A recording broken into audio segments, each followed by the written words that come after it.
Devolving's podcast.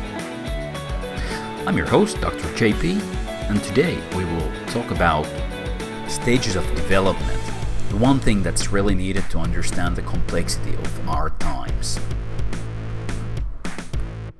If there's one thing that without which it's basically impossible to understand our modern world, it's the concept of levels of being or levels of consciousness, levels of development in our consciousness, in our society, in our cultures, in the systems and the structures, even in the natural environment.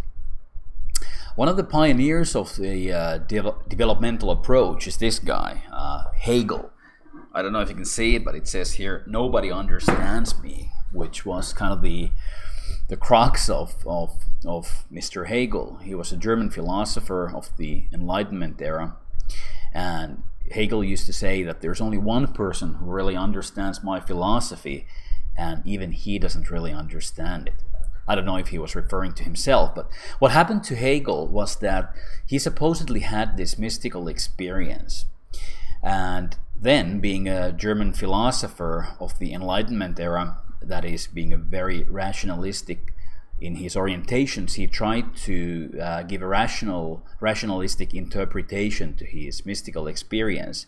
And thus he formed his philosophy, which has been captured, or which he captured in his book, The Phenomenology of Spirit. A really, really hard book to understand and decipher. But basically Hegel's thesis was what happens as we wake up to this aliveness.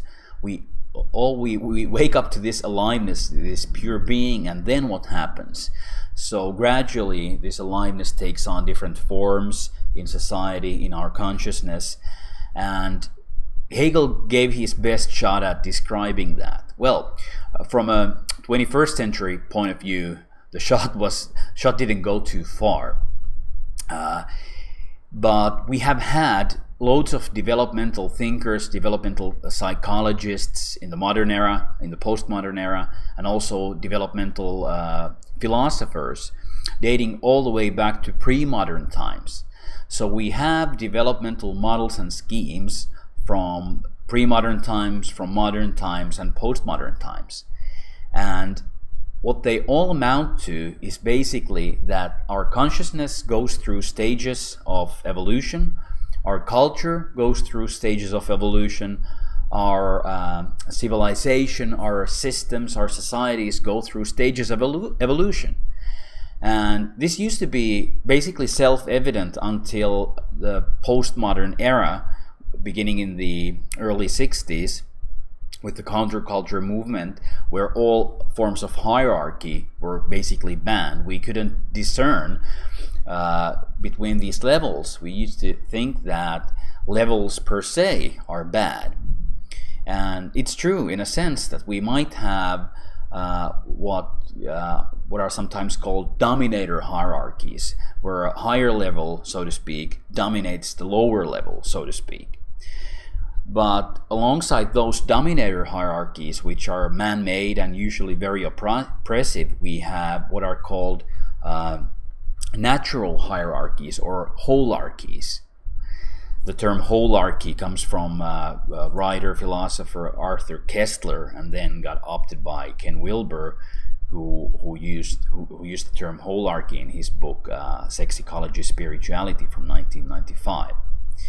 Well, I've tried to explain this concept of levels with my little graph. I'm going to show it here. It's laminated, so I'm a total pro. And I'm going to also show it on the video so it's easier to see. But what we have are these levels of consciousness, levels of cognitive evolution. And basically from the first level, from the first floor, so this is like an analogy of a multi-story building where the further up you go, the further you see. The wider is your vista, the wider is your view. And the lower on these levels you are, the less you see, the less you are able to see. So on the first floor, as if you're only able to see your front yard. So your view is limited to your first person perspective. It's all about me And it can't be any other than about me, because that's what your structural development, the first floor, it enables you to see. Let's say a kid who's about a year old starts finally forming a sense of an I, a stable I, that's a separate entity from the primary caretaker, usually the mother still. Mother or the father, but if the mother is nursing, there's this fusion with the mother in the earliest weeks and earliest months. But then the perspective taking ability separates into a first person perspective, which is a huge leap, and it has to happen, of course. But if that would be a permanent thing in the evolution of our consciousness, then we would basically be a narcissist for the rest of our lives, unable to take the point of view of another. So we have to grow into the second floor right here. And the second floor enables us to see a wider view. So from the second floor, we're able to see it's not only my front yard, but this is our front yard. This is our building. So our perspective taking ability becomes group centric, sometimes called ethnocentric. So our identity expands to that of our group, which is really, really useful, because it's not then all about me, but it's all about us.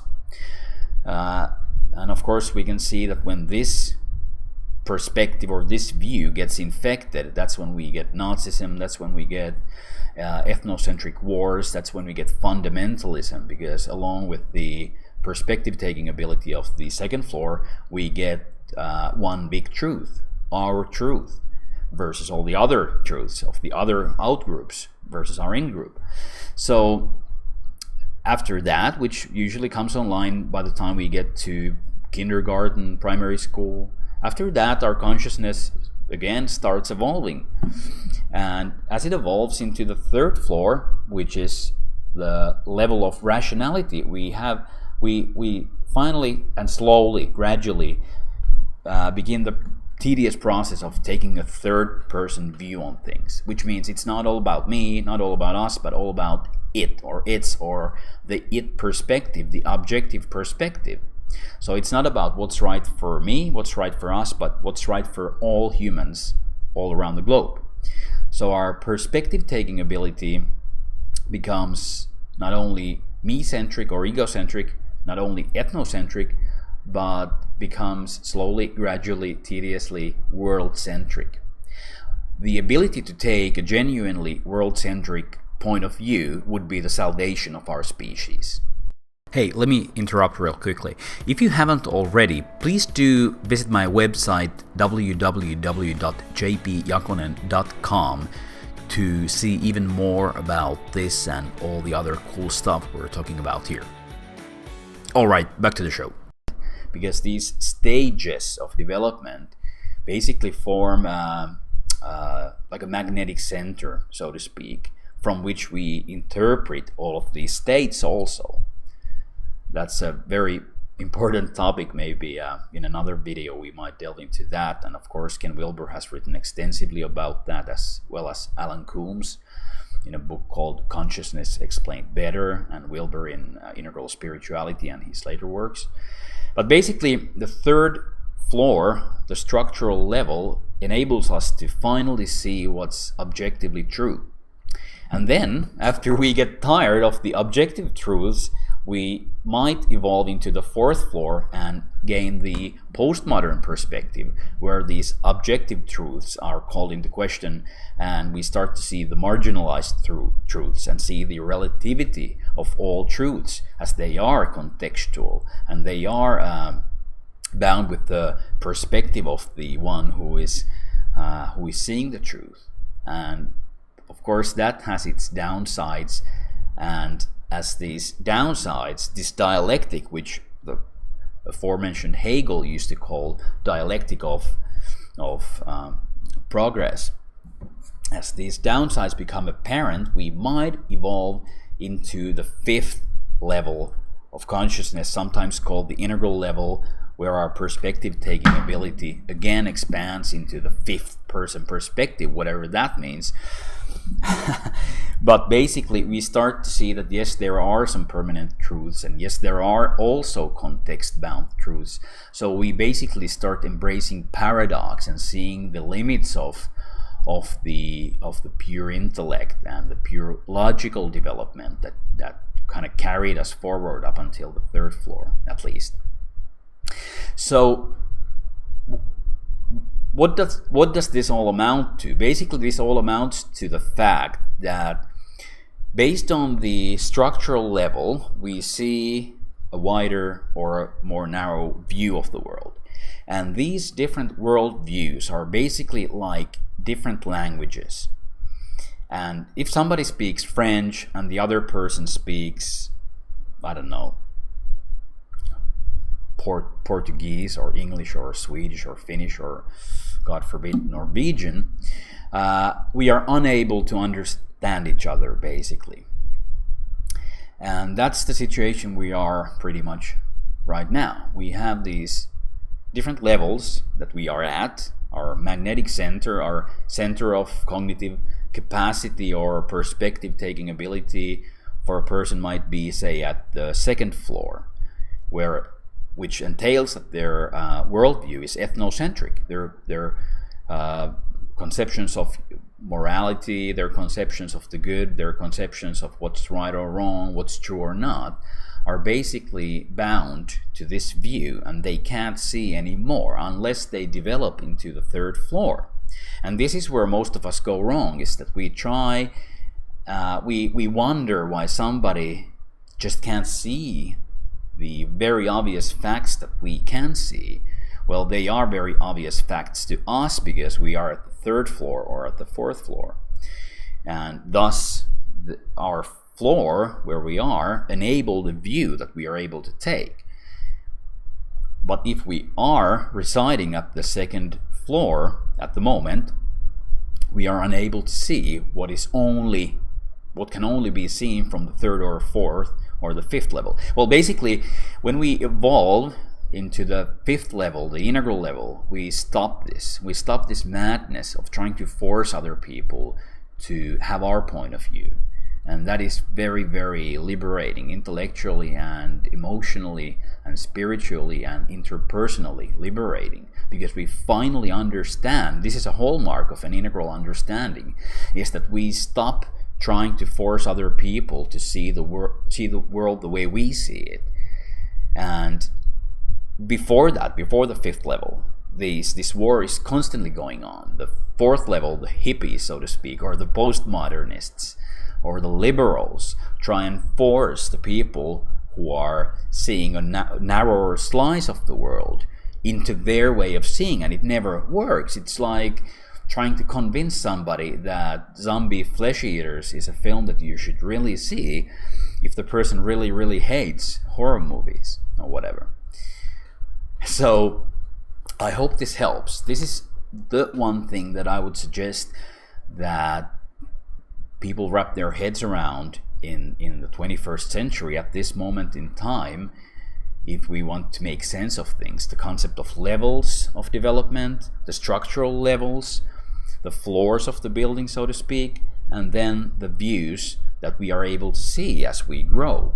And there's nothing inherently, wrong or right, better or worse, being at the fourth level than being at the second level. Although, if you're at the fourth level, you do have the capacity to take a wider moral span. That's granted. But basically, the rent is same whether you live in the fourth level or at the second level. When you evolve into the fifth level, then I would say the rent is raised in the sense that you need to understand, and you will understand more. I've sometimes described the feeling of when you grow into the integral level, the fifth level of the fifth floor of this multi-story building, is that you're understanding everybody and being understood by no one. And when that matures, hopefully one gets also understood when one goes beyond the complexity and finds a simple way to explain things again. I hope this was simple enough. I'll put some links below in the description if you want to go further on this, and thank you for watching.